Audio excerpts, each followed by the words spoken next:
Ito. Papaliwanag ko ha. Dun sa nagtatanong kung bakit daw yellow with white. So, kung hindi nyo nagigets, ito yung yellow with white. Ayan, pinutol ko na po from regulator. Yan, yellow with white. Dito po ako nagkakat. Yan. So, pag kinat mo yan, so, nagtataka kayo no? Lagi nyo tinatanong sa akin, paano daw yung stator? Okay, ito yung stator. Ayan, nakikita nyo yung wire ng stator? Yellow and white. Okay? Yung yellow and white na to, full wave na kasi to. Itong stator ng Rider JFI is full wave na. Ngayon, ang nakakonekta dyan ay red with white. Ayan, pakita ko. Ayan. Hindi ko mahugot. Ayan. Red with white, saka black with white. Ang black with white, gagamit kayo ng continuity test, no? Gamit kayo ng tester.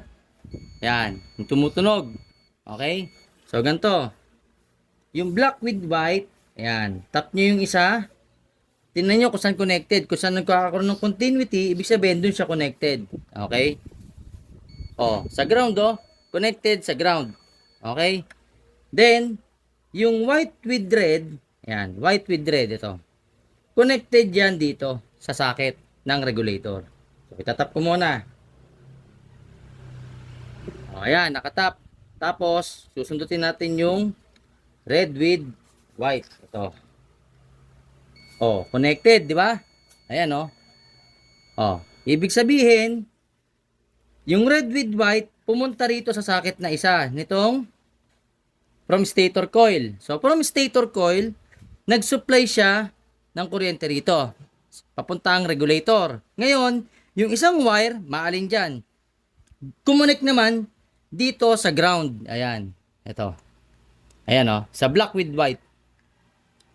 Yan, kung napapansin nyo, yun, black with white, connected yan sa ground. Ibig sabihin, yung kuryente niya, pumupunta isa sa ground, yung isa, direct dun sa regulator.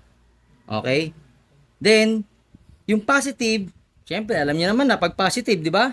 Direct battery, continuity. Gamitan nyo lang yan ng tester. Pag red, red. Ayan. Tap natin sa positive. Yun, di ba? Connected sa battery. Okay? Tapos, yung yellow with white, ito yung yellow with white. Ayan, yellow with white. Wala na po yung connectivity sa stator coil. Hindi po yung katulad ng carb type. Okay? Sa carb type po kasi, hindi siya full wave regulator. Ngayon, sa FI, full wave regulator siya, kaya yung isang wire niya is nakadirect sa ground. Okay? So, ngayon, ito yung yellow with white. Ayan. Saan connected to? Dun sa socket ng harness na kulay dilaw. Meron dun yellow with white. To, tatap ko yan. Pakita natin kung nasaan. Ayun, Ayan, saan na ba yun?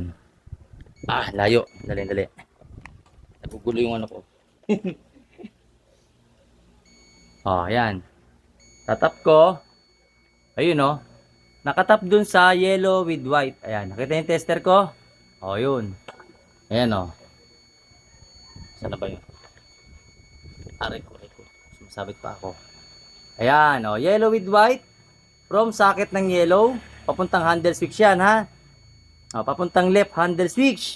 Dito po yan connected. Ayan, ayan, ito yan, tatap ko. Okay? So, kaya pa nagba-battery drive, ito yung sinasabi ko palagi. Pa nagba-battery drive tayo, ito lang yung kakatin nyo. Yung yellow with white, putulin niya. Tulad ng ginawa ko rito, pinutol ko na. Ngayon, saan ko itatap to? Diretso sa orange. Diba? Battery drive na siya. Hindi doon, hindi yung kakalkalin nyo dito sa head ng motorsiklo. Mabababo yung motorsiklo eh. Buksan nyo na lang tong harness. Ayan, nandito na mismo, malapit lang. Saka yung red with white, ayan, connected. Diba? Yung black with white, ayan, ground.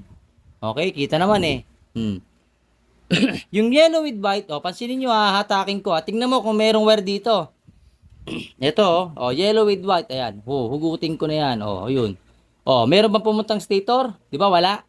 Stock harness to binuksan ko. Para makita nyo, ma-prove sa inyo na tama yung ginagawa ko sa power appliance. Kasi, minsan, bago tayo magsabi dun sa, sa mga pinupunto nyo, pakita nyo muna sa aking mali ako. Kasi, Eto, binuksan ko yung harness. Chinek ko na to. Ilang beses na ako nagbukas ng harness. Tinitignan ko yan. Hindi ako magsasabi sa inyo ng mali. Binibigyan ko na nga kayo ng guideline eh. Ito na yung pinaka the best way na ginagawa ko. Okay, so sa pag battery operated, ito lang. Hanapin nyo yung orange na makapal. Ayun no. Nag-iisang orange. Kung gusto nyo battery operated lang ha. Oh, itap nyo lang dito. Ayan oh.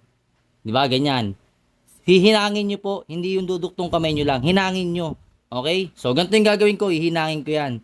O, dun sa nagtatanong about dun sa bakit yung regulator, pwede ba daw hindi full wave? Kahit hindi ho full wave yung regulator, walang problema. Mapapower up lines mo yan. Tapos yung full wave, baka malito pa kayo, yung sa pagbabattery drive, ito yung tinatap ko sa 87 nung nung power up lines.